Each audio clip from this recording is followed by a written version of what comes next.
Welcome to Boobs Aren't Worth Dying For, the podcast dedicated to integrative health and healing from breast cancer and breast cancer treatment using the best of conventional and natural medicine. Your host, Deborah Beaumont, is an advanced practice nurse, functional medicine practitioner, and fellow breast cancer survivor. Today's episode is brought to you by Beyond Breast Cancer, Reclaiming Your Health and Vitality Post-Treatment. This is my group program that I am going to be starting in July. It's actually a program that is going to bring together women who are looking at recovery from breast cancer and interested in learning more about natural and alternative healing methods that lay a foundation to establish a long-term recovery plan. So in this, we're going to look at breast cancer recovery from an integrative standpoint and what we know about natural healing. And we're also going to take a look at mind-body healing and dealing with some of the emotional ramifications of diagnosis and treatment, because that's an area that I don't think is always well understood.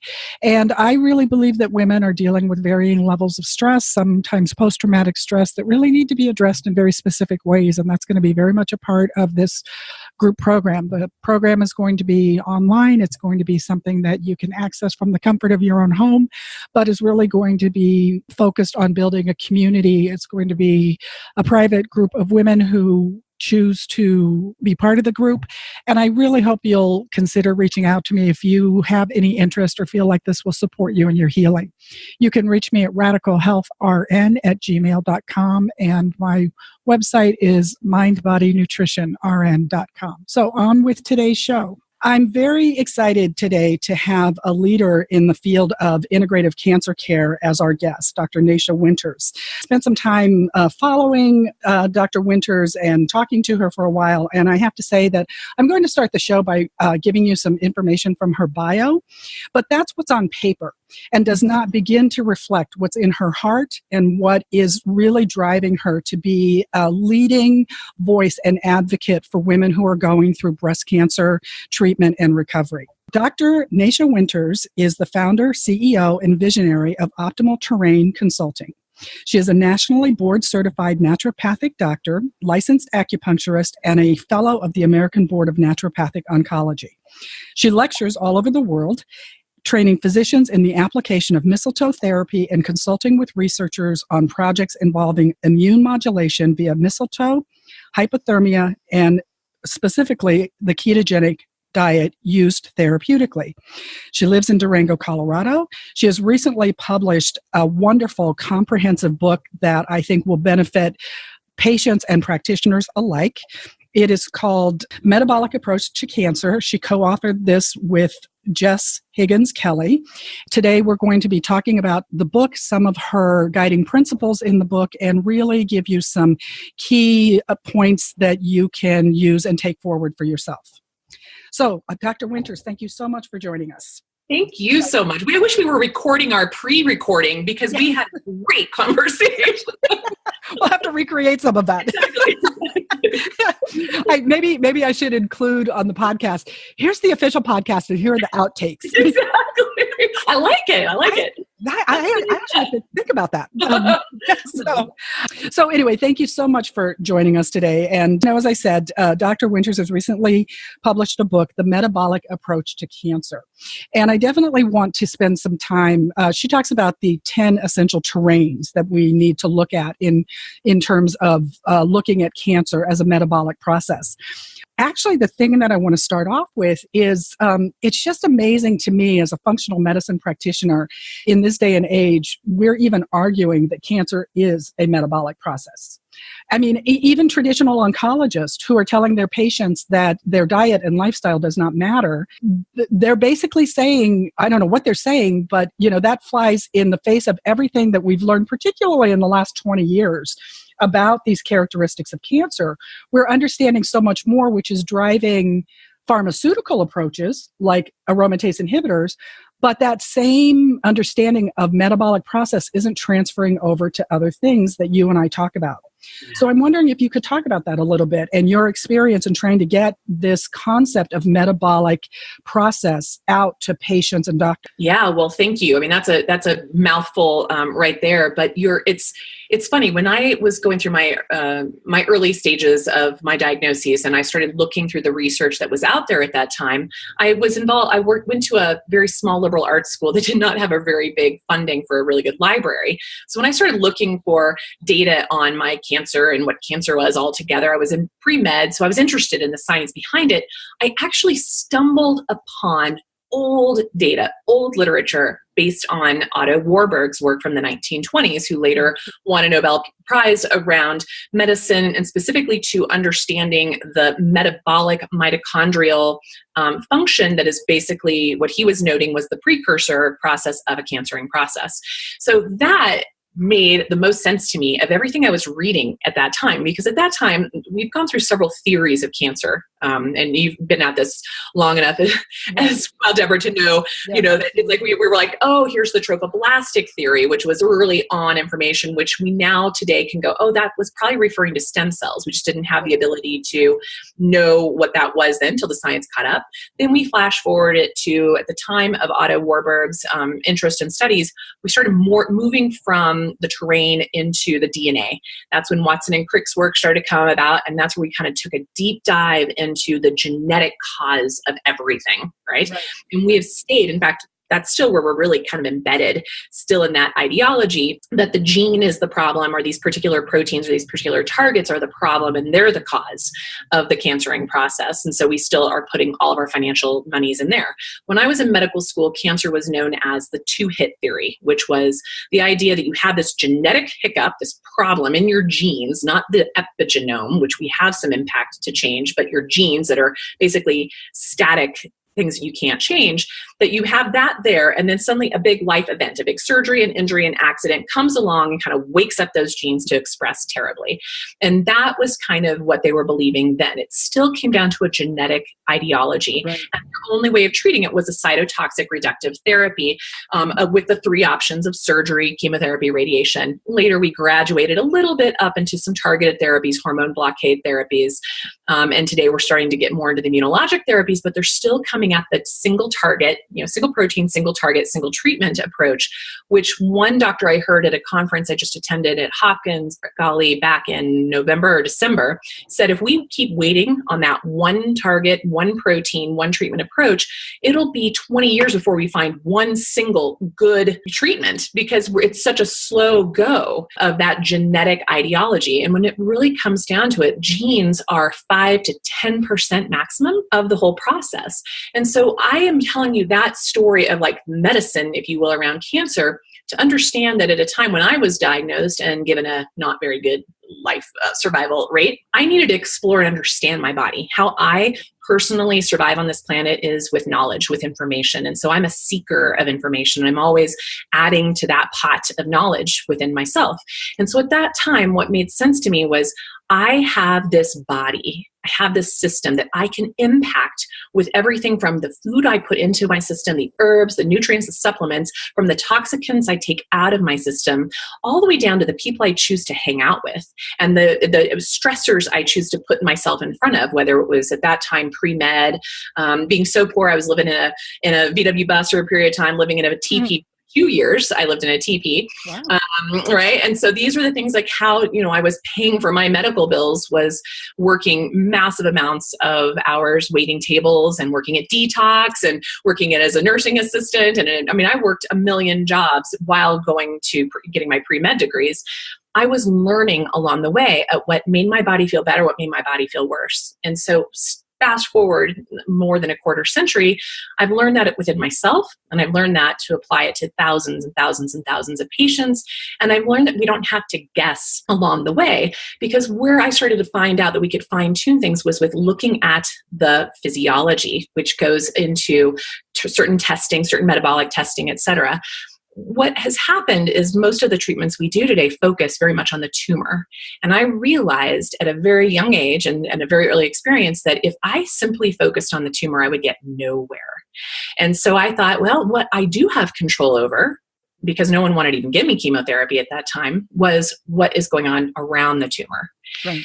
Thanks to people like Mina Bissell, a world-famous oncology researcher, 35 or so years into the making, she started doing studies around the extracellular matrix. So what was going on around the cells? What was happening in the cytoplasm? What was happening outside of the actual tumor cell? And that's where she started to realize in her research, as a conventional oncology researcher, medium those cells are grown in is what is going to inform how that cell behaves. So she could literally change the medium that those cells were grown in and make those cells more actively cancering or proliferating, or create some dormancy so they stop growing, or even die. So apoptosis. Right. So she started getting really interested in that, and her work is amazing. I tell people, Google her, think Bissell like the vacuum cleaner. Right. And then people that came along a little bit later in the late 90s, early 2000s, Dr. Thomas Seyfried and his work and his research led to the book that came out in 2011, Cancer as a Metabolic Disease. Right. That was like this moment in reading his book. I thought, my God, here's someone talking about what I have been living and experiencing in myself for all of these years and with my patients, but there was no place for people to go. Like, I would tell my concepts to people and they just thought I was batshit crazy. Excuse me if I can say that. Loving way possible. Sorry about that.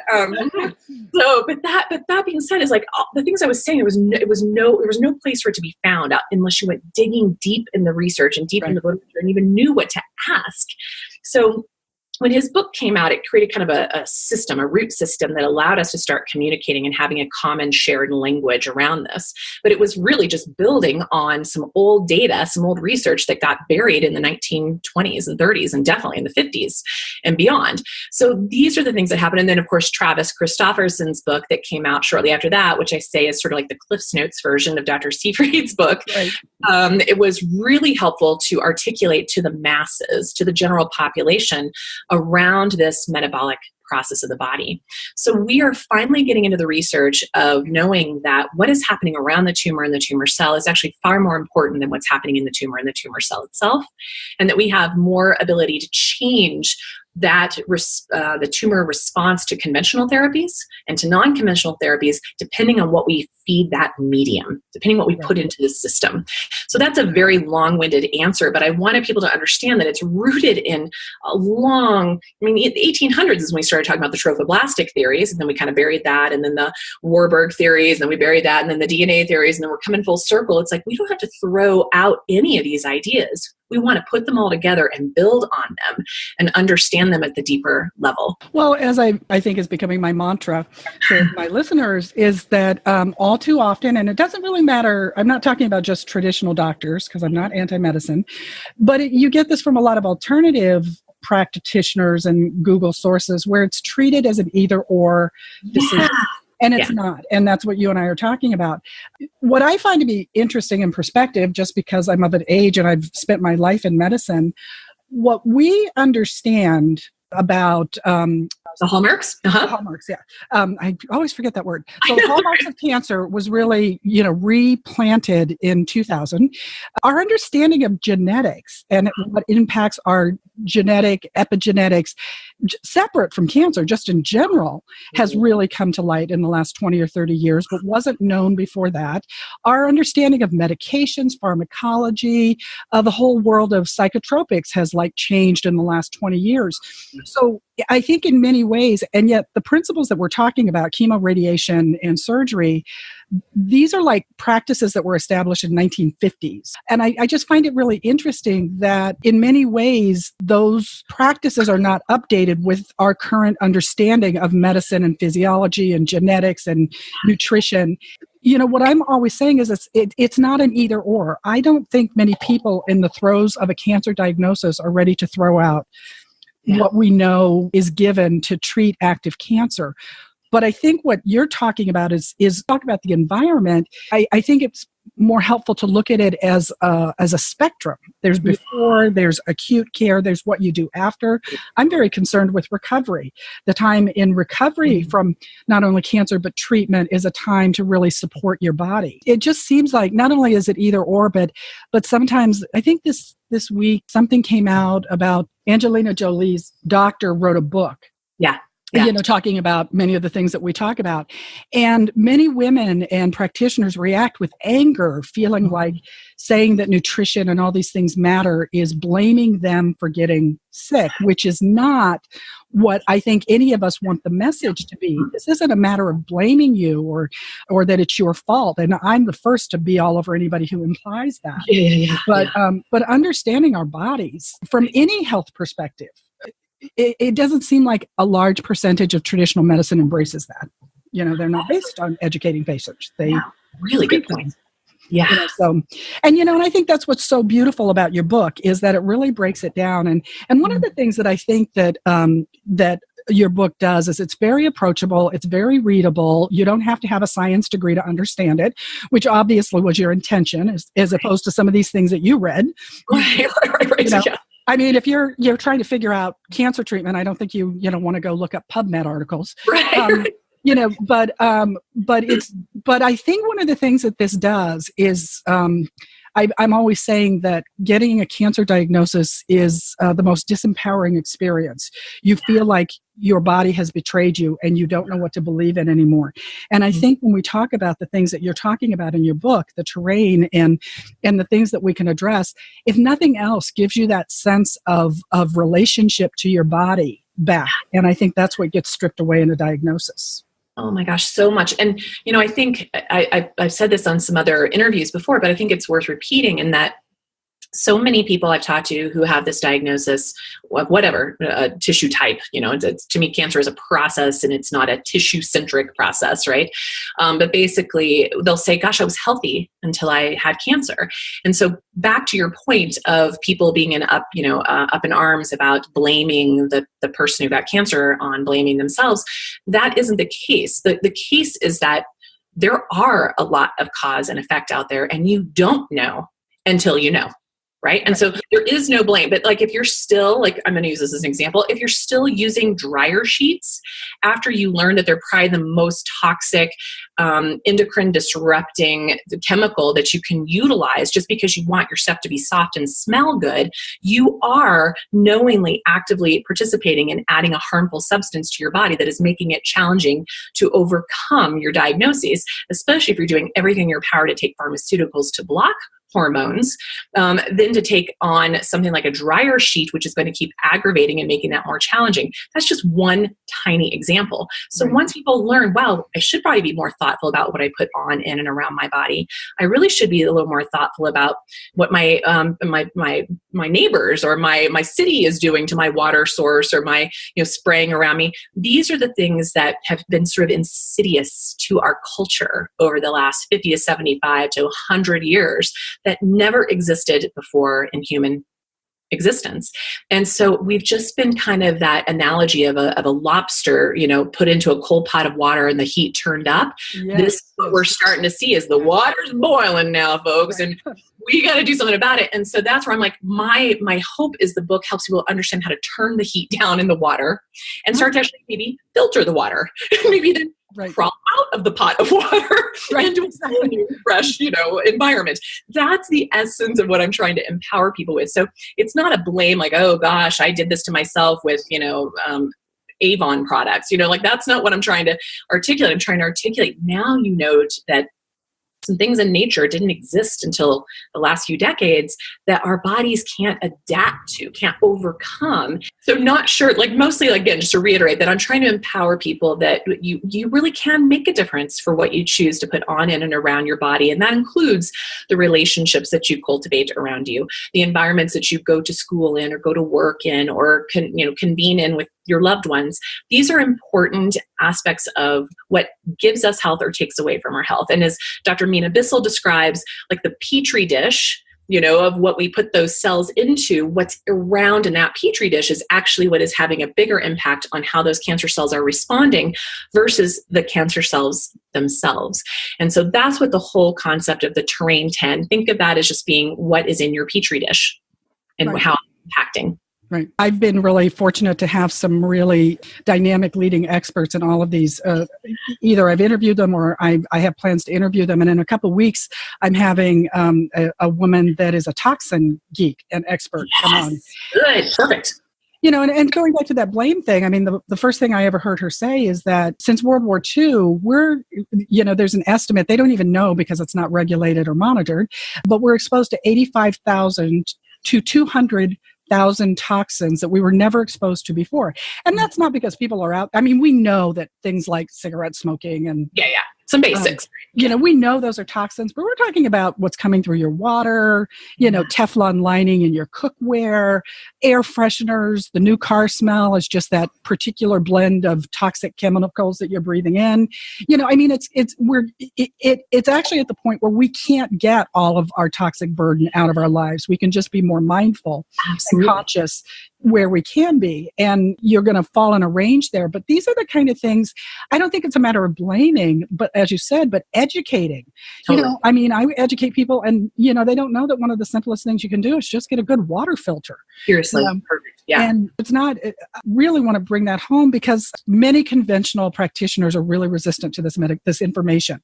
Yeah. Many are opening up to it, but there's just such resistance. And my concern is that it leaves patients confused. Like, who do I listen to? What's the truth? And what do I do? And as I said, I think as you can educate yourself and become aware of these things, understanding the effects biochemically that stress is bad for you because it drives your cortisol, and sitting down and breathing doesn't mean that, you can't go to your next treatment, because you practice a breathing exercise every day. But understanding it's not an either or thing. If you're in the midst of this, many of the things that we're talking about can support you through the process, help reduce the side effects of treatment, because I think pretty much everyone knows that treatment has unfortunate side effects, and leaves you with deficits. And so whether you embrace this and replace everything, but integrate the two in the way that makes sense for you and that you can manage. But I really want to focus on what the 10 terrains are that you talk about so that people can have an idea what we're talking about. Yes, absolutely. So after almost 27 years of exploring this for myself and tens of thousands of patients, I have found kind of 10 basic patterns or 10 basic things that are affecting our petri dish, affecting our terrain. And those things, I kind of liken it to, think of kind of a tree analogy, So think of the canopy of that tree is our epigenetics, These are the things that have been passed down from us, information passed down through our epigenome from our parents, grandparents, great-grandparents, up as far as 14 levels ahead of us. So that's a pretty profound thought process. And that includes what they experienced from famines to wars there's a study that came out last year about what your father ate before you were conceived has an impact on your epigenetic expression. So we are now knowing that sort of the sins, quote unquote, of our ancestors impact us. Now, the cool thing about epigenetics is it is not static. It is not in cement. It is dynamic, and our choices, our diet and lifestyle are the only ways we can change our epigenome, change our epigenetic expression. So even if you were dealt a bad hand of cards this lifetime, how you play them is up to you. That's a really empowering concept. So that's the canopy of the tree. What that tree grows out of is the soil, That is the microbiome. All right. And this, again, oh my gosh, as a naturopathic doctor who are pretty obsessed with poop and everything that we eat and digest. We move into it a little bit. It's the first thing my patients or my clients say to me when they come in is like, how many times I'm like, we have to train, but as a nurse, we ask everybody.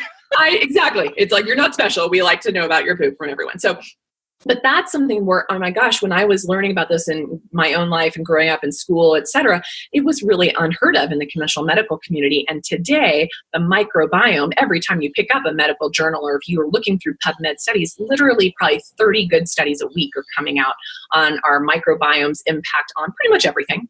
80% of our immune system is happening in our gut thanks to our microbiome. In fact, we now know that our particular balance of the organisms in our gut make or break your response to any conventional treatment. How big of a deal is that, right? So that soil, what you choose to amend your soil with, or what you choose to put into the soil or even pluck out, weeding of the soil is going to have a huge impact on your immune system, on your emotional system, because we also have 80% of our serotonin is being made in your gut as well versus in the brain. And so there's a lot going on in that microbiome. And of course, we have the microbiome on every surface of our body and being and in every single orifice. And even once you start to cohabitate with another person, your microbiomes start to merge, including with your dogs, things like that. This is a big deal. So even the environment in which you live affects your microbiome. So if you're living with someone else who's not tending their inner garden very well, you may be aligning, unfortunately, with theirs. So it's a group effort to enhance your terrain as well. I want people to have that perspective too. Then That's great to hear. Isn't that? It's interesting, right? You hear very often. That's a really exactly. So if you're like making out with the person who's still living off Burger King, and covering their body in endocrine disrupting body products and under immense stress because they hate their jobs, and you're going to bed with that on a regular basis, your body is completely merging with their exposures as well. That's a really weird, heady thing to think about, but it's just truth. We can tell with people like Viome and Ubiome and some of the testing that if you run the tests on your whole household, I've sent off the testing from my dogs and my husband and I just for poos and giggles. And we sure enough have a lot more organisms in common than in the balance of our organisms in common than not. And that's just cohabitation. Right. So think about that cool thought. I have to say I've also read, there's two things that they've also actually done studies that like people who are together for decades, married couples, begin to look like each other. Oh God. Yeah. And I was really aware of this recently with Barbara Bush, and I've personally experienced this where a couple that has been together for like 50 years, I actually in my career worked on a floor where the husband who was healthy rented out the room next to his wife who was dying of cancer. Oh, wow. And he was healthy. There was, he just wanted to be there. She died, and 24 hours later he died. And I mean, so this synchronicity between people that you live with and that you're intimate with is a really powerful, never spoken of piece, for people to really understand. So once again, in terms of your relationships, one of the things relationships undergo tremendous change is not always for the better during a diagnosis, treatment, and recovery. But even if a relationship ends, not that it's not painful, but maybe at a point in time, it's like maybe you can at a point in time begin to see where maybe that supported you in your recovery or health if it was a toxic relationship. Yeah, interesting, right? And so these are the, of course, what I'm always thinking about. I'm always grooving out on these other tangents, but it's really important to take that. And I love it because it's important to take those into account because we do. Someone can say I did everything right, but if they're still living in a toxic environment, it's hard to, your body's responding to that. And so that sort of segues into, well, what's growing out of that soil? We talked about the canopy. Now let's talk about the trunk. And the trunk, to me, is probably one of the most important pieces, which you are so divine at working with, which is the mind-body aspect of this. This is the mind, the emotional body, the mental health aspect, because that is what is connecting heaven to earth. That's what's connecting the canopy to the soil is our thought process and the way we move our emotions, move our mental health through the building, if you will. That makes a big difference. Luckily, we have tons of studies like IgA levels, which are our immune system. One argument with your partner can shut off your IgA for up to 48 hours, which is your immune system, right? I mean, we got some cool studies. My focus in undergrad was psychoneuroimmunology. Right. It was part of how I started to heal is to recognize how much my trauma, my mental, emotional body was impacting my physiology, my immune system, my overall physical health, and that you cannot separate the two out. And just like a trunk of a tree, you can't separate that from the canopy, nor can you separate that from the soil. Right? And that's like your gift of all to share and keep that message going out there in the world. And then off of that trunk are the 7 other branches that include things like our blood sugar balance, right? Our metabolism. That's a biggie. That's a big foundation. That's one of the ways that we nourish the trunk, nourish the soil, and change the canopy, right? In a really profound way. The other things that come out of that are hormone balance, right? Yes. Now, just even sugar, so elevated insulin, elevated glucose, will impact our estrogen levels as well, drives estrogen dominance when we have a high sugar intake as well. Then from that, we talk about things like our circadian rhythm and our stress response patterns. Cortisol, as you've also mentioned on your shows, also drives estrogen dominance. So again, we might be talking about, oh, you've got problems with estrogen, but it's like, well, what's the draw? Is it because you've got toxicants from the environment? That's a fourth branch coming into this. Is it because you're eating too much sugar? Is it because you took exogenous hormones for a long time, or you're still drinking the water source and you're drinking everyone else's hormone, laden pee from your city water source? Lots of causes of where you could have your dominance coming from. And the fifth one, inflammation. Holy cow, big driver.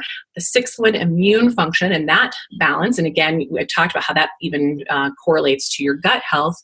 And the final one, angiogenesis, which is the circulatory system, the flow of blood and oxygen through the tissues. And when we have an area that is deprived of oxygen, we will send all these other blood vessels to it with maybe the wrong kind of nutrients. And that creates what we call angiogenesis in the unhealthy way, which can be sequestered by the tumor process. And so those are kind of the big things for people to understand, that we're just kind of a living dynamic organism coming out of the soil, the trunk meeting up with the canopy and the 7 branches that are coming off of that.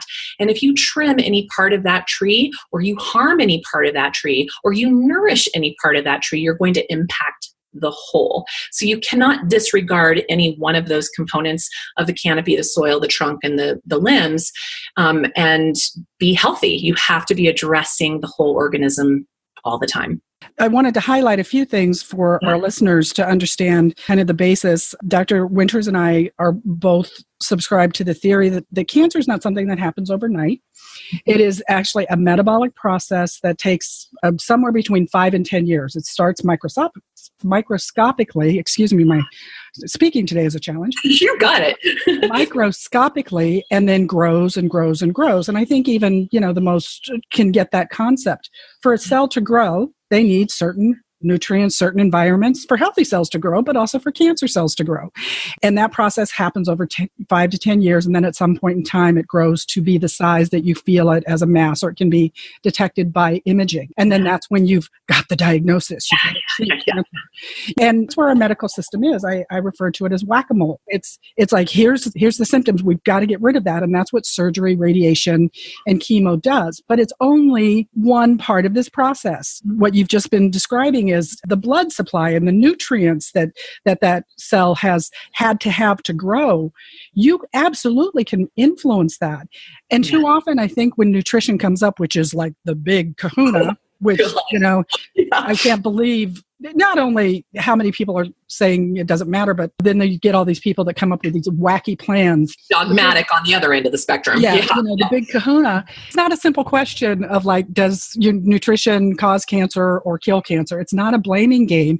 It's the fact that your nutrition affects how your body operates, the nutrients you have access to, and how your body either has healthy processes or unhealthy processes. And not just cancer, but diabetes, arthritis, heart disease, stroke, all of these things. Medicine has managed to figure out how to talk about that superficially with other illnesses, but they're so resistant to talking about it in terms of cancer. We know, I've actually talked to doctors who will argue with me that nutrition has anything to do with diabetes. And I think most people get that memo, So to get them to say that it might be related to cancer is like, rocket science. It's like they're still arguing about whether carbohydrates affect your blood glucose. Seriously.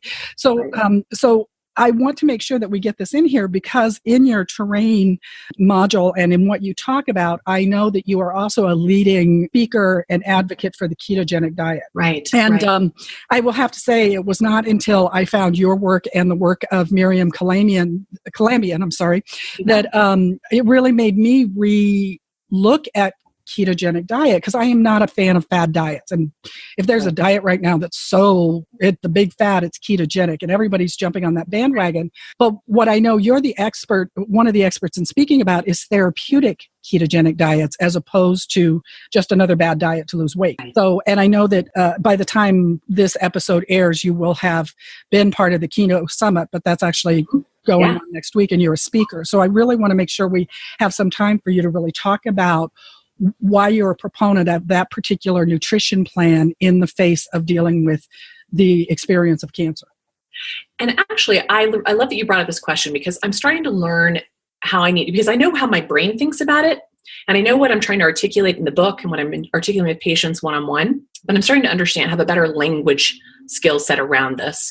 So what I'm starting to explain to people is I'm not talking about a diet.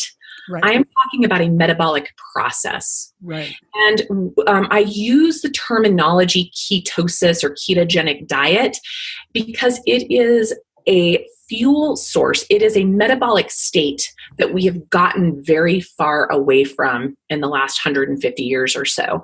Basically, since we started milling carbohydrates out the wazoo in the 1850s, when we started processing flour and sugar, up until then, we were all in natural nutritional ketosis, in and out, deeper seasonally, depending on what was available to us. We just didn't have access to the 7-Eleven 24/7, 365, right? Like or Starbucks. Exactly. The Starbucks, oh my God, the 450, grams of sugar Starbucks beverage, on a daily infusion basis. Right. Here's the cave and here's exactly.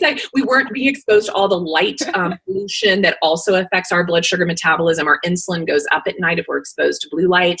If we aren't sleeping well, we go into circadian rhythm problems, which also affects our metabolism. That's why none of these things, it drives me crazy when I hear people starting to get into pissing matches around diets. And of course, when people hear ketogenic, they're immediately thinking Atkins, and they're immediately thinking meat on meat on meat. I mean, I have loads of patients, myself included, who don't really do meat per se. I do now. I was a vegan for 7 years and vegetarian for almost 25 years. And tried to work that diet for me for a long time.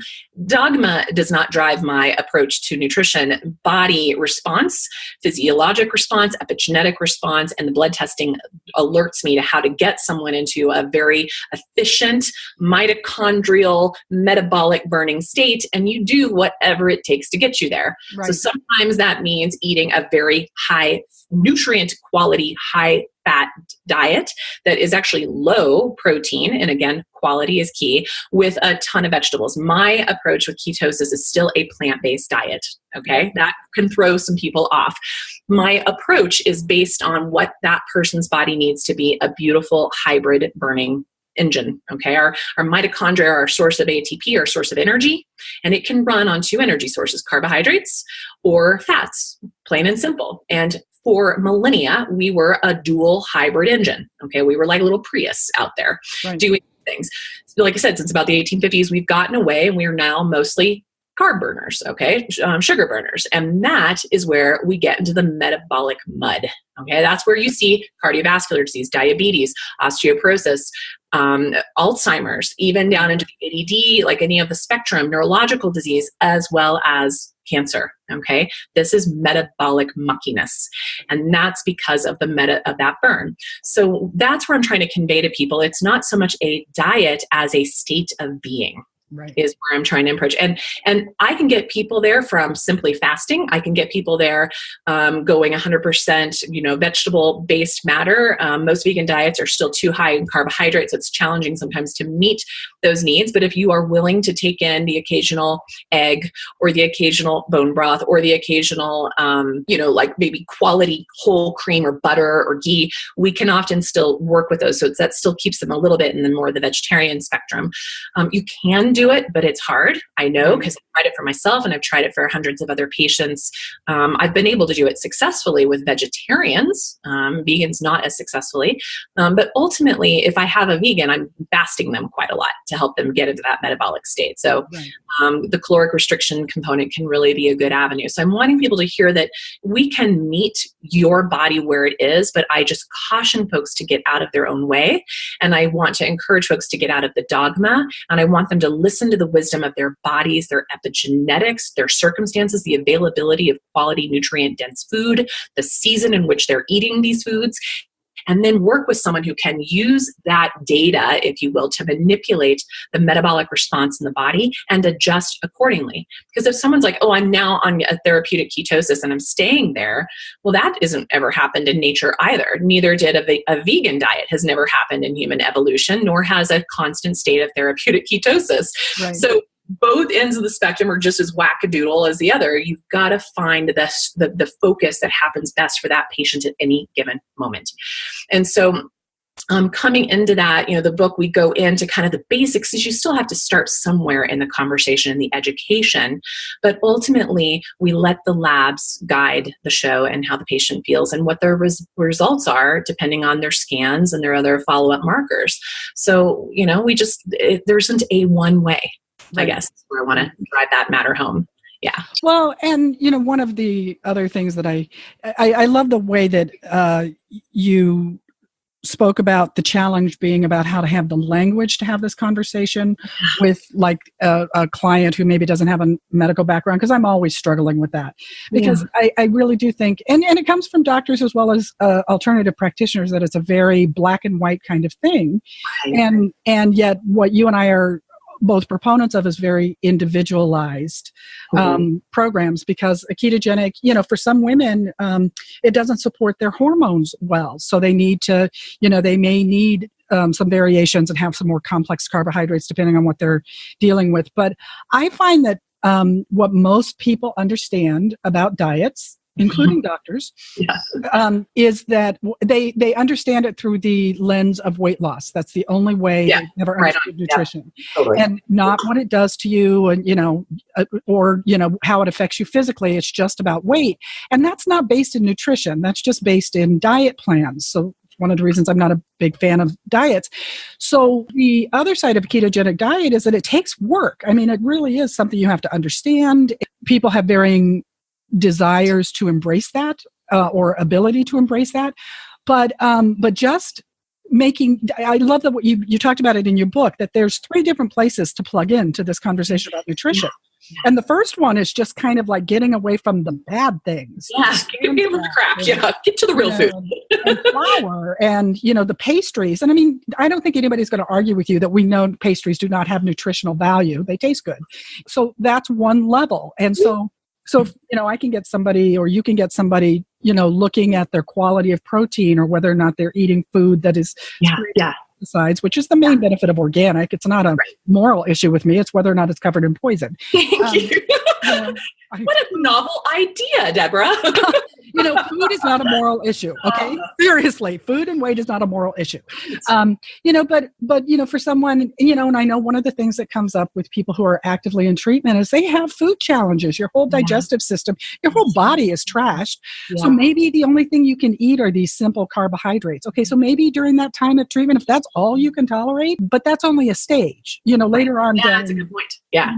Down the process, then we can revisit it. It's not about blaming somebody if the only thing you can eat is ice cream, okay. But doctors will approach that, well, you need to gain weight at whatever cost. And that's equally as limiting.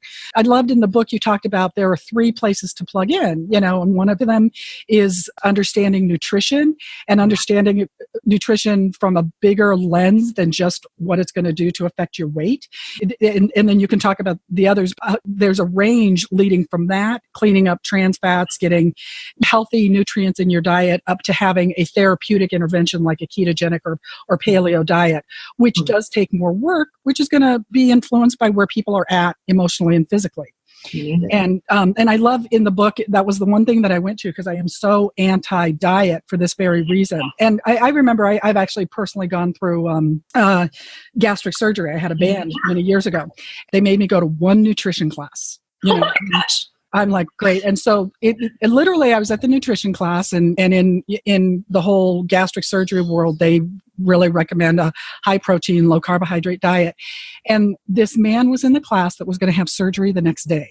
Yeah, he was going to have a bypass. He said she was holding up an egg. And he said, now, is an egg a protein or carbohydrate? Interesting. Yeah. And I remember sitting there thinking, dude,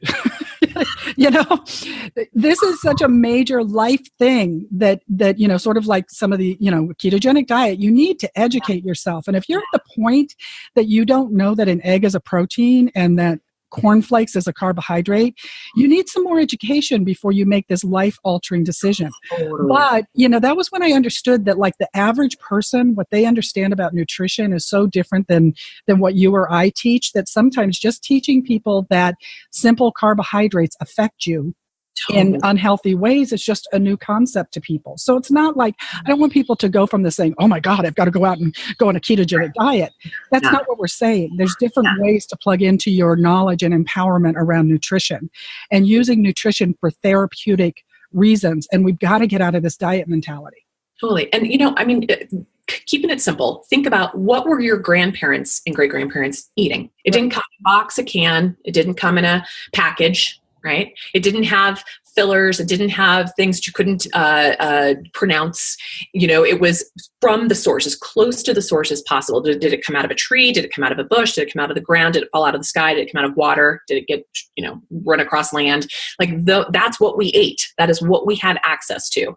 Right. So people think I'm a nut job for telling them to go back to eating what we have been eating for millennia, which is just frankly real food, okay, as close to the original source as possible. Let's not even get into the macronutrient concepts of it. Let's just talk about the real stuff. So the simplest place to start for everybody on this planet would be to get back to real food and throw away your packages, and especially if something contains more than 5 ingredients. And if you cannot personally pronounce it, stop eating it, right? Very basic. That's the kindergarten aspect that I tell people, and that alone can make a huge difference. And you'd be amazed at how many folks I work with that they've never even considered that option. So that is definitely that phase. And then you can take it deeper of, okay, well now maybe start to limit certain starchy carbohydrate rich foods and keep your focus still on the lower glycemic vegetables. So kind of what grows above ground are the lower glycemic vegetables. Right. And really enhance that. I love Terry Wall's work around the concept of 9 cups of vegetables a day. So 3 leafy green, 3 cups of colorful vegetables, 3 cups of cruciferous vegetables. Those might cross-pollinate a bit. A lot of people look at me like I'm crazy when I say eat 9 to 15 cups of vegetables a day. Have you taken a dry pile of spinach? You can get 5 cups of spinach right there, throw it into your saute pan, cook it up, and it's 2 tablespoons. Right, exactly. That is so 5 cups of spinach, right? So people they get excited to realize, it wilts down, right? When it smushes down, it's definitely manageable. So I tell people load in wherever you're having a meal, make sure there's a vegetable attached to it. Right. It's amazing how easy that strategy is. That's kind of the second tier. And then the third tier is when you do need to strongly, aggressively change a metabolic process. And that is where you need to be worrying about your macronutrient intake. And that may be somewhere from 70 to 90% of your diet as quality fat source, and then 10 to 15% of protein, and then the residual less than 5% your carbohydrates. That is where we can literally turn the fire off on a house engulfed in flames for many different metabolic cancer types. Right. And do it very aggressively. And cool thing about it is we think of a ketogenic diet as just starving glucose. Those 10 hallmarks of cancer we were alluding to earlier, every single one of those hallmarks of cancer are impacted directly by being in a state of ketosis. Right. Directly. You cannot argue that it's an HDAC inhibitor, which is about its effect on the epigenome, that it definitely stops cancer cell proliferation, that it definitely stops apoptosis, induces apoptosis, that it definitely impacts angiogenesis. Going through that list, it is very powerful. And the coolest thing is it enhances your conventional interventions. Right. So if you're coming to somebody like me before you start chemo or radiation or surgery, and we can get you into a therapeutic state of ketosis, we will enhance your outcomes so much more than if you come to me midstream and try and implement it, which is going to be more challenging because of what you just said. It's really hard to do this while you're puking your guts out. Or so you might have to forego it and clean up the terrain with it afterwards for a period of time. But one thing that's never talked about in the conventional community is that your cancer cells are desensitized to your conventional therapies. Yes, from chemo, radiation. Guess what? Tamoxifen, SERMs, the AIs, they do not work, nor do things like PARP inhibitors work if you still are dealing with an insulin resistance process. And so you can actually enhance your response to all those therapies. They will sensitize the cancer cell to the effect of those treatments with just being in that metabolic state. And even if you start it after the fact, because you go for wherever you pick up, it's never too late, you will enhance the outcomes of those therapies, and you will also enhance your prevention recurrence in a pretty profound way. And that means you don't have to stay in that place of deep ketosis to get those benefits, but you certainly can start to train your body to be that hybrid engine again that it was destined to be, that we were built to move from. Right. And I think that that's the thing, that I really, when I talk to doctors, I try to get through to them is, I'm not trying to take away your treatments that you're trained in and you trust, but key supplements, there are key nutrients, curcumin. I'm a big curcumin fan. There's plenty of research that shows that curcumin beforehand has benefits. In the midst of treatment, makes your body more receptive. So perhaps this is a key thing. You still might choose to do chemotherapy, but you may need less of it because your body is better responding to lower doses. What a wonderful thing in terms of like the long-term side effects. And then afterwards, it's a great anti-inflammatory.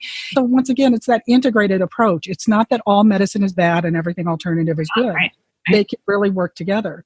And this whole thing, it's just, is nutrition going to cure me, or is it going to give me cancer? I mean, it's just not that black and white. And I think that's the beauty of your book, is that it really talks about these. I refer to the whack-a-mole system. In terms of long-term management, really the standard, once you have rung the chemo bell and you've made your decision about whatever hormone blocking drugs they think you should take. In my case, like I've had a bilateral mastectomy. So if you've had a bilateral mastectomy, they can't do mammograms because there's nothing to mammogram. Right. Well, then they keep trying to. I've had doctors tell me, and I'm like, seriously, look at this. So I actually asked one of my leading oncologists. She said, she gave me the prescription for 10 years and then said, well, come back in a year and we'll make sure you don't have symptoms.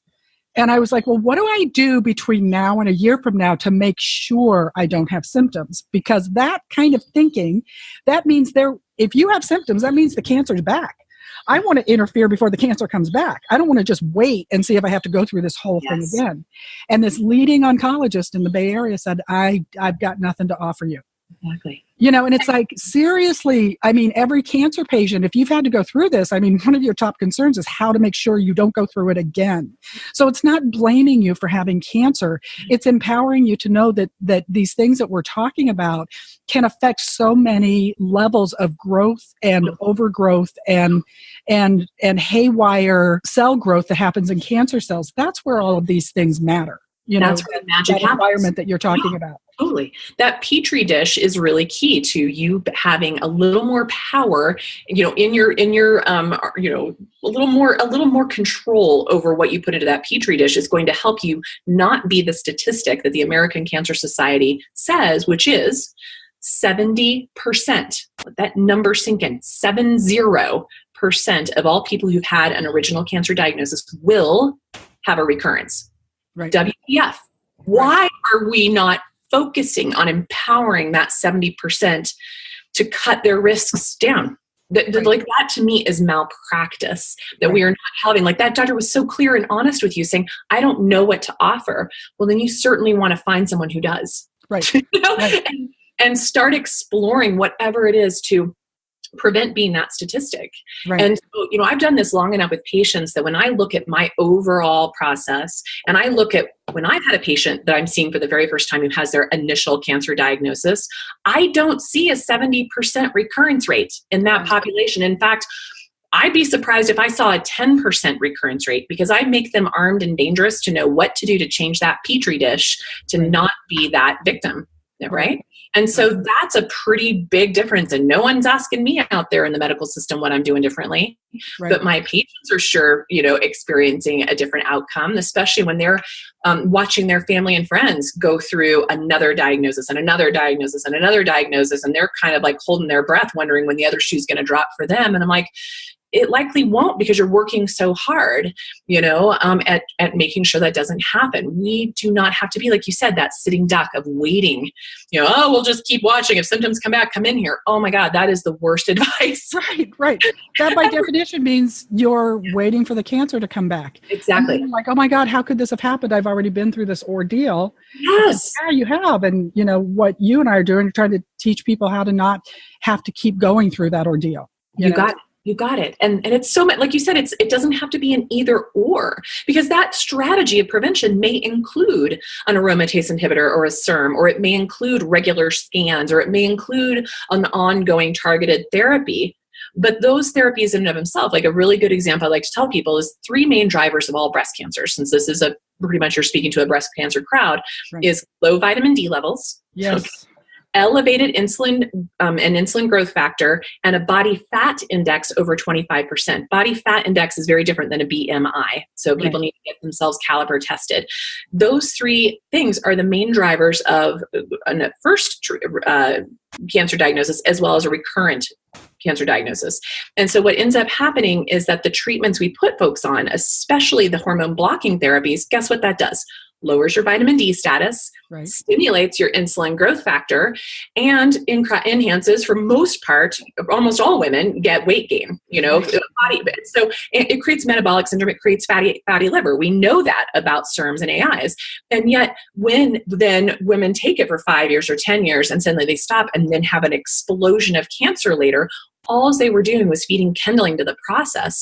If you were actively working on your terrain, even on those medications, you're going to make those medications work better for you and offset the side effects and offset the 3 drivers that got you to be on those medications to begin with.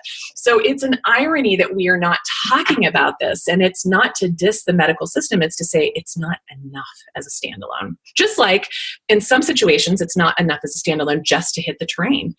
Sometimes you need cytotoxic reduction. Right. Well, it's interesting. I just went in for my yearly check. Yeah. And the oncologist ordered some labs, and me being me, I ordered some additional labs. Yeah, good. But when I got to him, he did not check vitamin D. And, I think in wrapping this up, I also want to mention that every once in a while, something breaks through from this integrative world that we live in to mainstream medicine.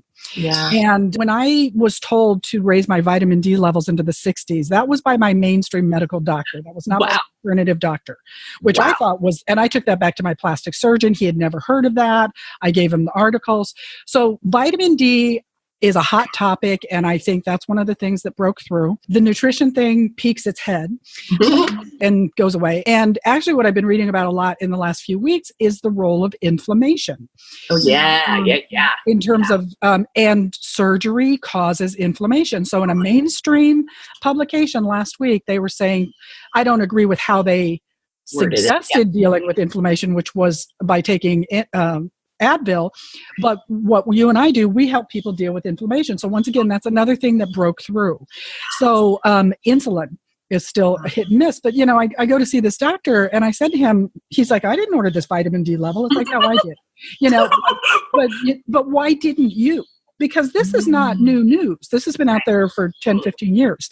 And there's plenty of research around it. He's like, oh, well, the insurance company doesn't pay for it anymore. Well, I can tell you it's a $17 test. Exactly.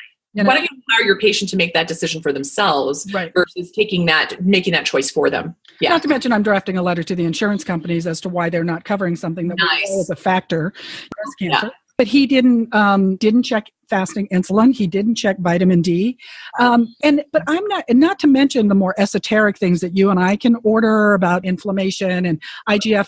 These are things that can be measured in a regular lab draw. Yes. We're not talking about having to pay for advanced, expensive testing. We're talking about fasting insulin can be done when you get your CBC. Totally. And vitamin D should be done. And so I get encouraged when every once in a while these things break through, and then the medical world is like, wow, what a novel idea. I love it. I'm like, I don't care. Like when Dr. Oz says it is so, even if we've said it for 20 years. So well, I think really interesting for our listeners, and please stay tuned, because I'm going to be I have some upcoming interviews around CBD oil. Really? But this whole thing has got such moral and legal things. But now that John Boehner has decided he can make a profit from it, this is going to all of a sudden hit mainstream. Totally. So, and I say that because as our listeners are dealing with their practitioners, understand that your doctors, it's also a responsibility of them to stay informed and educated. Not all doctors are created equal. Not all plumbers are created equal. Exactly. And also, a particular doctor may not be the most informed, may not be the person that they're not bad people. They just may not have access to the information or be interested in the information. So that's why contacting somebody like you or me, I think the most important question to ask for a patient to ask their doctor is not, do you know about all of this, but are you open to working with a practitioner who does? Nailed it. Are you, I'll call a doctor and discuss my assessment and my plan with them and work with them. But if a doctor says they're not even open to that conversation, that's more of a red flag than that they don't know about these specific things. And I'm sure it's the same with you. Totally. Ask your doctor, are you open to working with an integrative team and working with people who can bring these other concepts into the treatment plan? Exactly. In fact, that's in our book too. And the questions to ask your oncologist is exactly that. Are you willing to work with an integrative team? And if they aren't, then that patient is really advised to find a different doctor. I mean, it's not because they don't have the information, because we all don't know everything. Yeah. It's their mental attitude. And the thing I talk about is the Marcus Welby kind of thing. Me, Tarzan, you, Jane. Yeah. I love that. You're the patient. Do what I say. Not an attitude that I embrace. That's what's your tush, my dear. Keep it up. And I that was a phrase that I coined working with these doctors. There are doctors. I've worked with residents. I had one resident come out one night and he's like, I don't agree with what this nurse did, but I am not going to challenge her because I do not want the entire nursing staff torturing my residents. As opposed to doctors who come in and like, I'm Tarzan, you Jane, you do what I tell you. It's like, I don't roll that way. And, but it's the same thing with patients. If your doc is not willing to have a conversation with you, your doctor is not willing to spend the time for you to ask questions. We're not talking about whether or not you take some, alternative. Yeah, totally. I've worked with women 2 years out of treatment when I ask them how I can help them. And they're like, I don't understand my initial pathology report. Wow. You need that information. You cannot, it may emotionally feel so overwhelming that you want to stick your head in the sand and turn over responsibility to a practitioner, but unfortunately you can't. That's just a fantasy world. So you need to be able to say, what is this medication? What is this treatment you're recommending? What is it going to do? What are the side effects? What can I expect? And are there any other options or any other practitioners to talk to find out options? And if that answer from your oncology team is no, just do what I tell you, that's a big red flag. Exactly. We've come too far, and there are too many good ones out there to choose from today. Where 5 years ago, 10 years ago, that might not have been as much the case, but it's growing. And so now, and that hasn't happened because doctors are saying like, oh, today I want to learn this new information. It's because of you, the client, the patient is driving that change. And I encourage all of you to keep being the outspoken, pushing of the envelope to allow us to actually create the powerful bridge, the powerful communication that can happen that brings all of the best options to the table. We are no longer in an era where we have to guess. We are no longer in an era where we have to just follow standard of care. Standard of care should be individualized precision medicine. That should be standard of care, not you get this treatment, and when you fail this treatment, then you come to this treatment. When you get this treatment and you fail it, you go to, and notice that they say you fail. They never really take ownership of that process. We can actually be starting from the get-go with a bullseye approach versus a guessing game. And that is where I know in my lifetime this is going to change. I've already watched more change in the last 3-4 years than I had in the previous 20 plus years cumulative. So I'm extremely hopeful, extremely excited of where integrative oncology and medicine in general may be going, thanks to the patient-driven movement. And I applaud all of you, seekers and question askers and pain in the ass patients out there, because you are the ones who will prevail, the ones that will survive, and the ones that will change medicine for future generations. In terms of closing, I'll tell you that one of my last doctors, and I've had many medical complications, one of my last doctors, as he was leaving the room, he's like, you kind of scare me a little bit. I was like, good. It's like, I want you on your toes. And because I'm going to be talking to, for our guests, my next interview is going to be with a cancer coach. And we're going to talk about this concept of standard of care. Yes. Because that means that Patients do not, that is such a big issue. It basically means what doctors have to do to legally cover themselves. And it's not necessarily related to what you individually need, and so that's a big issue that I think people need to understand. But in terms of contacting you, please let us know. So once again, I want to mention the book. It's called The Metabolic Approach to Cancer. It's from Chelsea Green Publishing, 2017. Dr. Winters co-authored this with Jess Higgins Kelly. I'm going to have a link on the show notes page, as well as some of the other references that you mentioned. But how else can people find your work, find you, learn about all the good stuff you're doing? Because I know you're presenting at conferences. You're just out there. I'm out there. Everybody. Yeah, I am out there. It's good. It's fun. It's been interesting. But you can find me on optimalterrainconsulting.com is my website. You can also find Optimal Terrain on a Facebook page for information that I'm always updating what I'm up to. Also, Jess and I have a Facebook page, The Metabolic Approach to Cancer. And we're also always trying to post events around our book, as well as just updated articles and things that keep validating the information that we're constantly sharing with you in the book. Yeah, on my website as well, you'll likely see events that are coming up and also past podcast interviews, etc., which are a lot to listen to. But there's a lot of resources out there, and I also try and link people to other good resources that inspire me on my site as well. So please go take a deep dive there. And Deborah, thank you so much for this opportunity today and for the work you're doing. And we talked about how there's likely some future projects with us in the future. Oh my God, yes! I want to have you back. I mean, this is like the tip of the iceberg. I mean, there's so much that we can talk about, and. Totally. And I think that both of us have been talking about this, but I think if there's one thing to do in the face of breast cancer, it's just really learn to be your own advocate. Unfortunately, all too often, women, they take these medications, they have horrible side effects, and then they're like, my doctor's never told me. I don't mean that's in any blaming, shaming way whatsoever, but just empower yourself to be a partner in this process. And if you live in a small town like I do, where there's only one oncologist, there are resources online. There are many integrative oncologists, like Dr. Winters and others. I know your schedule's busy. I'm not throwing patients at you. But, you can do phone consults with people.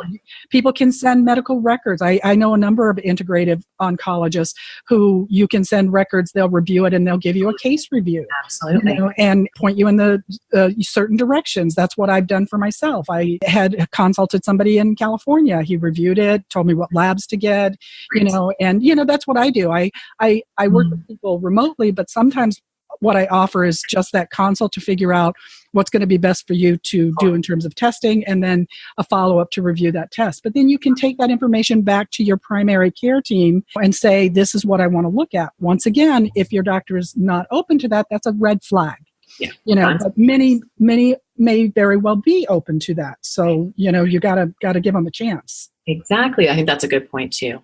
So, well, thank you so much. This is wonderful. I love you. I love you. It was really fun. I wish if people had been a fly on the wall, or even our conversation before this. Oh, I know. I'm going to start recording them and then do the outtakes, because I love it. I love it. Yeah, because there's so much, and I just think that just being such a positive voice, and I'm always kind of tuned into the emotional response, the fear and the overwhelm and the sense of hopelessness and doom is not good for your overall treatment. So if you do nothing else but just reach out, to not be so isolated or confused or fearful or whatever, that's the first thing you can do for your health. And I know that you are responsive to that. I'm responsive to that. Totally. We need to advocate for ourselves, because one last thing, I have women contact me all the time, and they're, unfortunately, traditional doctors will not often refer them to someone like you or me until they're late stage. And you have to talk about quality of life. Well, quality of life in a traditional doctor is a euphemism for you've got weeks to live, get your affairs in order. You and I talk about quality of life as something that should affect your decision every single day. Absolutely. And for the long term, not a short term. Right. Quality of life means that, and it should be an issue in every treatment decision. And unfortunately, traditional doctors' quality of life is usually a bad sign, and that's why I hope that women can hear this, can feel like they can intervene long before they get to late stage. Because I know some doctors are like, well, we can't do anything else, so of course I'll send you to that alternative practitioner. Right. And we could be there's so much we could do long before that ever comes. You got it. I'd love to be the first resort, not the last. Yeah, exactly. Yeah. Exactly. Well, thank you so much. This is just wonderful. And I will have you back. And, for anybody listening, please keep an eye out, because I just think Dr. Winters has so much to share with us.